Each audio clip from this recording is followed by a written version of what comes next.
कथं न ज्ञेयमस्माभिः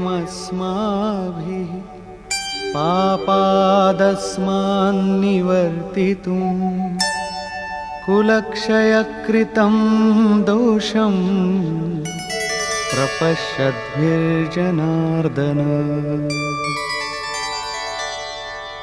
হে জনার্দন, কুলনাশ জনিত দোষ উপলব্ধি করেও আমরা এই পাপ থেকে নিবৃত্ত হব না কেন? কেবল আমিই পাপ করছি এমন কথা নয়, আপনিও ভুল করছেন। শ্রীকৃষ্ণের ওপরেও দোষারোপ করলেন। এখনো অর্জুন নিজেকে বুদ্ধিতে শ্রীকৃষ্ণের চেয়ে কম মনে করছেন না। প্রত্যেক নতুন সাধক সদ্গুরুর শরণাগত হবার পরে এই ধরনের তর্ক করেন এবং নিজে যে কম জানেন তা ভাবেন না। একথাই অর্জুনও বলছেন যে এরা না বুঝুক, কিন্তু আমরা তো বুদ্ধিমান। কুলনাশ জনিত দোষের ওপর আমাদের অবশ্যই বিচার করা উচিত। কুলনাশে কি কি দোষ হয়